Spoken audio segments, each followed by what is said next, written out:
सोमवार के व्रत को लेकर मान्यता है कि इस व्रत को करने से भगवान शिव अपने भक्तों की मुराद जल्दी पूरी करते हैं।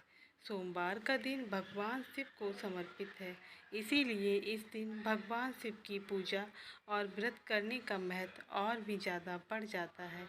यदि आप सोमवार को व्रत करते हैं तो आपको सोमवार व्रत कथा पढ़ना बेहद ज़रूरी है, क्योंकि इसके बिना आपका व्रत अधूरा माना जाता है। आइए जानते हैं सोमवार व्रत कथा। देवों के देव महादेव बहुत ही भोले माने जाते हैं, इसीलिए उनका एक नाथ भोलेनाथ भी है। पौराणिक मान्यता के अनुसार भगवान शंकर को प्रसन्न करने के लिए किसी भी तरह की खास विशेष पूजन की आवश्यकता नहीं होती है, क्योंकि कहा जाता है कि वह तो भोले हैं और भक्त के मन से की गई अक्षणिक मात्र ही भक्ति से ही भगवान प्रसन्न हो जाते हैं।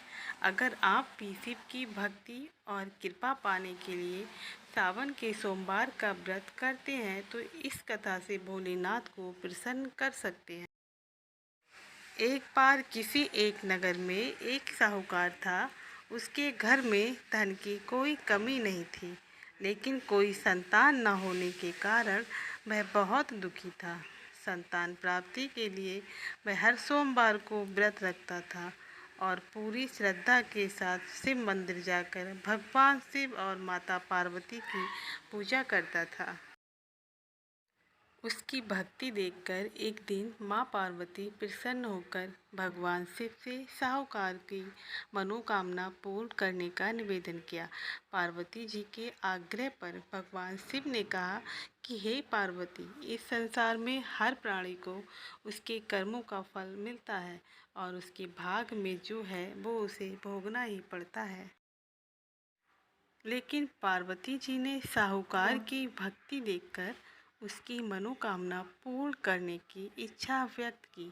माता पार्वती के आग्रह पर शिव जी ने साहूकार को पुत्र प्राप्ति का वरदान तो दे दिया, लेकिन उन्होंने बताया कि ये बालक 12 वर्ष तक ही जीवित रहेगा। तब माता पार्वती और भगवान शिव की बातचीत को साहूकार सुन रहा था, इसीलिए उसे ना तो इस बात की खुशी थी और ना ही दुख।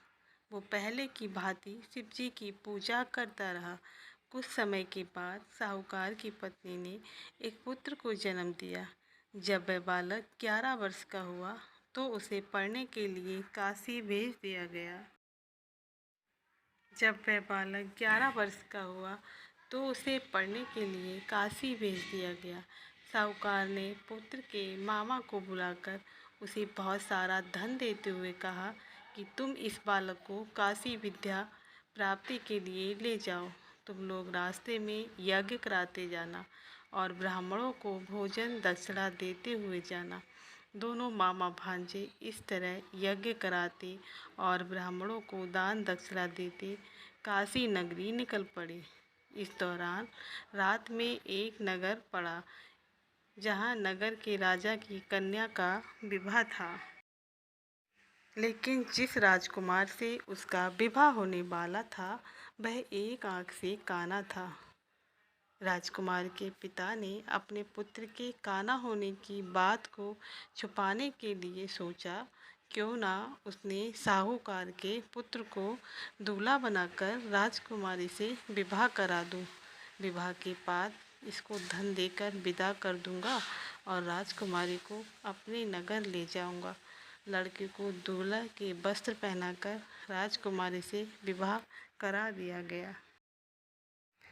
साहूकार का पुत्र ईमानदार था, उसे ये बात सही नहीं लगी, इसीलिए उसने अवसर पाकर राजकुमारी के दुपट्टे पर लिखा कि तुम्हारा विवाह तो मेरे साथ हुआ है, लेकिन जिस राजकुमार के संग तुम्हें भेजा जाएगा वह एक आँख से काना है। मैं तो काशी पढ़ने जा रहा हूँ। अब राजकुमारी ने चुन्नी पर लिखी बातें पढ़ी तो उसने अपने माता पिता को ये बात बताई। राजा ने अपनी पुत्री को विदा नहीं किया। फिर बारात वापस चली गई। दूसरी ओर साहूकार का लड़का और उसका मामा काशी पहुँचे और वहाँ जाकर उन्होंने यज्ञ किया। जिस दिन लड़का 12 साल का हुआ उस दिन भी यज्ञ का आयोजन था। लड़के ने अपने मामा से कहा, मेरी तबीयत कुछ ठीक नहीं है। मामा ने कहा कि तुम अंदर जाकर आराम कर लो। शिवजी के वरदान के अनुसार कुछ ही देर में उस बालक के प्राण निकल गए। मृत भांजे को देख उसके मामा ने विलाप करना शुरू किया। संयोग बस उसी समय शिवजी और माता पार्वती उधर से जा रहे थे। पार्वती माता ने भोलेनाथ से कहा, स्वामी मुझे इनके रोने का स्वर सहन नहीं हो रहा है, आप इस व्यक्ति का कष्ट को अवश्य दूर करें। जब शिवजी मृत बालक के समीप गए तो वह बोले कि ये उसी साहूकार का पुत्र है जिसे मैंने 12 वर्ष की आयु का वरदान दिया था। अब इसकी आयु पूरी हो चुकी है। लेकिन मातृ भाव से विभोर माता पार्वती ने कहा कि हे महादेव, आप इस बालक को और आयु देने की कृपा करें, अन्यथा इसके वियोग में इसके माता पिता भी तड़प तड़प कर मर जाएंगे। माता पार्वती के पुनः आग्रह पर भगवान शिव ने उस लड़के को जीवित होने का वरदान दिया। शिव जी की कृपा से वह लड़का जीवित हो गया। शिक्षा पूरी करके लड़का मामा के साथ अपने नगर की ओर वापस चल दिया। दोनों चलते हुए उसी नगर में पहुँचे जहाँ उसका विवाह हुआ था। उस नगर में भी उन्होंने यज्ञ का आयोजन किया। उस लड़के के ससुर ने उसे पहचान लिया और महल के अंदर ले जाकर उसकी खातिरदारी की और अपनी पुत्री को विदा भी किया।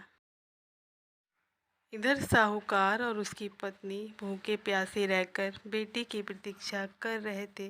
उन्होंने प्रण कर रखा था कि यदि उन्हें अपने बेटे की मृत्यु का समाचार मिला तो वो भी प्राण त्याग देंगे। परंतु अपने बेटे को जीवित होने का समाचार पाकर वह बेहद प्रसन्न हुए। उसी रात भगवान शिव ने साहूकार के स्वप्न में आकर कहा, हे श्रेष्ठी, मैंने तेरे सोमवार के व्रत करने और व्रत कथा सुनने से प्रसन्न होकर तेरे पुत्र की लंबी आयु प्रदान की है। इसी प्रकार जो कोई सोमवार व्रत करता है या कथा सुनता है और पढ़ता है उसके सभी दुख दूर होते हैं और सभी मनोकामनाएं पूर्ण होती हैं। दोस्तों, आशा करते हैं ये कहानी आपको ज़रूर पसंद आई होगी। इसी तरह ज्ञान की बातें जानने के लिए हमारा चैनल सब्सक्राइब करें। धन्यवाद।